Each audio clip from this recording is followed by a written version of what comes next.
Our heroes have managed to barely escape the future, surviving the brutal onslaught caused by Black and Zamasu, as we now return back into the present, where Vegeta, Goku, and Trunks recuperate in hopes of creating a new plan in order to defeat Black and Zamasu. But while our heroes heal their wounds, the present Zamasu has dark intentions as he seeks out the all-knowledgeable Zuno in hopes of obtaining the Super Dragon Balls. What's going on, Dragon Ball fans? Welcome to my Dragon Ball Super Episode 58 breakdown review entitled Zamasu and Black, the Two Mysteries Deepen, as we lead into Dragon Ball Super Episode 59, which will be a monumental episode, especially after knowing exactly what's going to happen after the episode reveal. Now, please keep in mind, guys, that this video will contain a massive amount of spoilers, so if you guys don't want anything ruined for you, simply fast forward the video, go watch the episode, come back so we can talk more Dragon Ball Super down in the comments. Don't cry in the comments about being spoiled by the thumbnail or any of that, because nothing is being said or shown that you guys don't already know. Also, be sure to check out the description down below for lots of goodies, updates, and contact information to where we can interact on Facebook, Twitter, and Instagram. That way we can talk more Dragon Ball Super.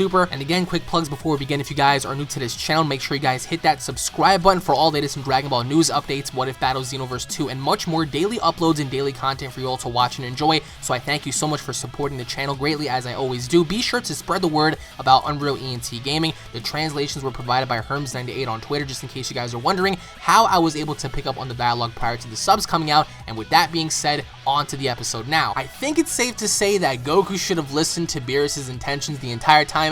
Goku should have went with listening to Beerus on destroying Zamasu when Beerus had said so, because Beerus knew the entire time. Of course, I do believe the deities have known about this the entire time. They were just trying to put the pieces together, but nevertheless, this episode starts off exactly where we left off, with Vegeta, Trunks, and Goku laid out flat on the ground, in which case Goku makes one of the dumbest comments ever in history by suggesting that if Zamasu is immortal, they ought to eat a bunch of senzu beans and become immortal just like him in order to fight Zamasu, which makes totally no sense. But we pan over to Zamasu and Zuno. So Zamasu is asking Zuno all about the Super Giant Dragon Balls. He's asking about Son Goku, and Zuno gives Zamasu the exact same speech that he gave to Bulma about the Dragon Balls, and that pretty much they're limitless. And, you know, we see how Zamasu is requesting for information, and that's when Zuno pretty much tells him, listen, the Dragon Balls are currently inactive, they have been used, so you're gonna have to wait an entire year to use them again. And that right there didn't really sit well with Zamasu. He began to raise his hand towards Zuno's neck, and he demanded for more answers. And obviously enough, he wants to make, you know, some really devious intention on using the Dragon Balls by making some sort of, you know, critical wish. And we find out exactly kind of what those wishes are. But we pan over back to Goku, Vegeta, and Trunks, and everyone is laid out down on the ground. And that's when Trunks begins to explain to everyone just about Super Saiyan Rose Black and how they fought Zamasu. And Kid Trunks begins to question everyone, saying, well, Zamasu is immortal. Is that because he's a god? And Bulma says gods aren't immortal. So I'm not entirely sure how accurate that is. Because it's hard to believe that even the Omni King himself isn't immortal. One can only assume that the Kaioshins aren't mortal, because we do know about how the Kaioshin and the Kaioshin have a connection. So if one dies, the other dies. So that right there suggests that no, the Kaioshins and the God of Destructions aren't really immortal, because if the Kaioshins die, then the God of Destructions die. But what about people that rank even above them, the Daishinkan and Whis and Vados' species, and even the Omni King? One can only speculate that none of them are immortal except for probably the Omni King, but that's an entirely different debate. And we see how Bulma even says, you know, gods aren't immortal, and Bulma insults Black's naming sense. She starts to make fun of this whole Super Saiyan Rose feel, and Goku suggests that, you know, they go back into the future by eating a bunch of senzu beans and being able to, you know, be on par with Zamasu's power, which pretty much sounds really stupid. Everyone pretty much facepalmed as he said that, because Goku doesn't really have a sense as to what, you know, immortality really is. He really suggests that eating a bunch of senzu beans is going to help, so that was pretty funny. But we see Trunks talk to little Mai about, you know, her future self being alive and how she's strong.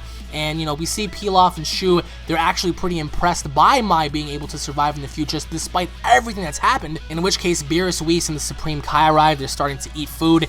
And that's when Whis pretty much tells Goku that, you know, the Supreme Kai has something to tell you. And it turns out that Zamasu had contacted the Kaioshin about the Super Giant Dragon Balls and about Goku. So the ultimate theory here is the fact that the first wish may have been for Zamasu to wish for someone who looked just like Black Goku, creating Black. So the wish might have been, the first wish of course may have been that Zamasu wanted to replicate Goku, except allow this evil Goku to have somewhat of a tainted spirit, somewhat of Zamasu's spirit, replicating Goku in his own image, because he has never seen a ninja before, that being a humanoid with such power, as opposed to when he first saw Goku, when he first fought with Goku, which again totally makes sense, because again, if you wanted to extract revenge on somebody, why not create someone who looks just like the person that you hate in order for, you know, them to get back at the person that pretty much embarrassed you. So Whis also speculates that Zamasu is searching for absolute power to enforce his own sense of justice, that Zamasu has a very twisted, you know, just morphed way of thinking about justice and about good and evil,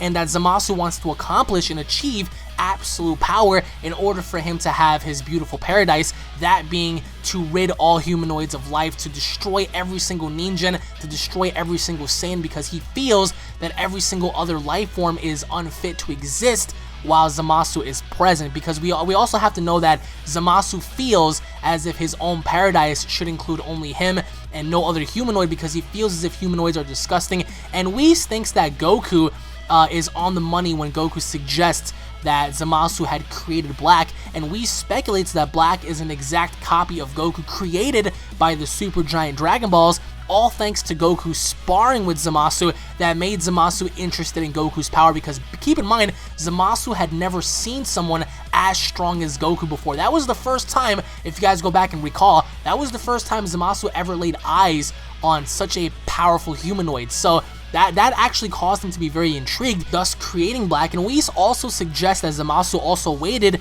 another year for the Super Giant Dragon Balls to become immortal, because you have to wait an entire year until you can make another wish. And that's when Beerus realizes that with the time ring, Zamasu doesn't really have to wait a year. He doesn't have to wait at all. He can just jump a year ahead and grab the Dragon Balls again and easily make his wish, which again, you have to ask yourself, how in the world did Zamasu even gather these Dragon Balls in the first place? You get what I'm saying? So, but Beerus also says that Zamasu is still an apprentice. He is not a full-fledged Kaioshin, so the odds of something like this happening, you know, or at least something bad happening to Gowasu are very high, because if Zamasu is only an apprentice and he's looking for absolute power, and the only way for him to achieve that is to become a full-fledged Kaioshin, then one can only assume that Zamasu will do anything to achieve that power, even threatening to kill, you know, someone like Gowasu, in which case Bulma says Zamasu will probably try to kill Gowasu to steal his time rings so he can travel back and forth throughout time. And that's exactly what happens towards the very end of the preview,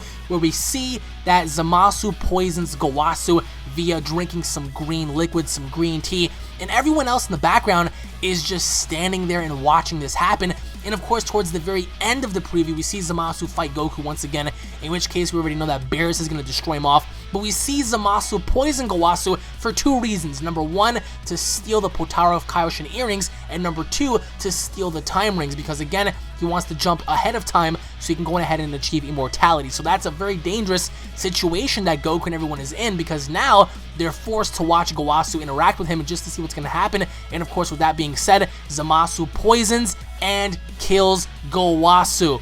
And it also seems that Gowasu uses the time rings that he have acquired to attack future Trunks' timeline, and Whis admits that this theory cannot, you know, quite be proven just yet.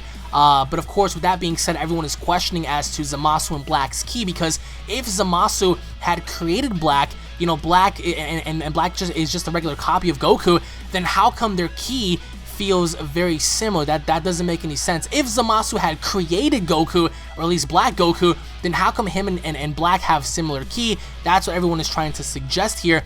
And we see Mai and Yajirobe in the future, and they're talking to the Resistance about Trunks trying to make, you know, haste of everything and trying to come back and make everything right again. And we see Gowasu trying to summon Zamasu, but Zamasu is nowhere to be found. We see everyone arrive, Whis, Beerus, Goku, and the Supreme Kai, and Goku's big-ass mouth, he automatically utters, hey, so, you know, Zamasu's a bad guy, and, you know, he's attacking the future, and pretty much Beerus just beats him across the head. And Beerus asks Gowasu about Zamasu's sense of justice, and that's when we see Zamasu pretty much, you know, walk out of the temple with saying the tea is ready, because obviously enough, throughout the entire time he was walking towards Gowasu, he was overhearing for what Gowasu was telling Beerus, and Gowasu says, but you know, I think he's finally back on the right track. And Gowasu's completely wrong, because this guy turns on him. This guy poisoned him, and right as he arrived, he says the tea is ready, and in 2 weeks, the title is called Protect Kaioshin Gowasu, Destroy Zamasu, and Zamasu is going to kill Gowasu, so we don't really know as to what exactly he put in the tea, but one can only make the assumption that he made the wish for Black to be born and for Black to do thy bidding, because, you know, Zamasu has, you know, more than just one intention as to ridding the Saiyans, so it'll make sense for Zamasu to create Black in his own image, and what better way to create Black than to have a humanoid who is just as strong as Goku, except bearing the evilness that is in Zamasu's heart. So, but also pay attention to Zamasu's demeanor. His demeanor has completely changed, but also there are a lot of questions that are being brought about here, because number one, how did Zamasu acquire all the Dragon Balls without Champa or Beerus even noticing? You get what I'm saying? So how did Zamasu acquire all the Dragon Balls? First and foremost, how did he even acquire the ring before killing Gowasu to go back and forth into the future to make his other wish? It just doesn't make sense. Again, Beerus and Whis have theories on this, and they're suggesting that that is exactly what Zamasu had done, was create Black Goku and jump a year ahead of time so he can make another wish, that being immortal. So things are a little bit confusing here, but at the same time, certain things are starting to make sense, because now we see Zamasu's true intentions of having absolute power. He is the primary boss here. He was the one that created Black, but now you have to ask yourself, what kind of connection does Zamasu have with Black? If Zamasu dies, does Black die as well? I truly hope not, because that'll be a really crappy way of just, you know, completely destroying Black off. But let me know what you guys think down in the comment section below. What did you guys think of this episode? Obviously enough, episode 57 was still a better episode, but this episode gave us more understanding as to what Zamasu had been doing, and Goku being dumb as usual, trying to think that eating a lot of senzu beans are going to make you immortal. But let me know what you guys think down in the comment section below. Thank you all for watching. Once again, if you guys are fans, don't forget to subscribe for more daily uploads. If you guys cannot wait for Dragon Ball Super episode 59, then punch that like button square in the face, guys. Let me know what you guys think down in the comment section below. Tune in for more. Zamasu is a psychopath, like just plain and simple. Anybody out there who tries to deny this is insane. I mean, but you also have to ask yourself, is what Zamasu is doing is wrong? Because he wants to create his own paradise, but again, he's contradicting himself, because he doesn't want war or violence, but yet he's creating war and violence. So that's in direct contradiction to what he's trying to do. But let me know what you guys think down in the comment section below. Thank you all for watching once again. God bless you all, and I'll be seeing you all in the prediction video. Take it easy, guys. Peace.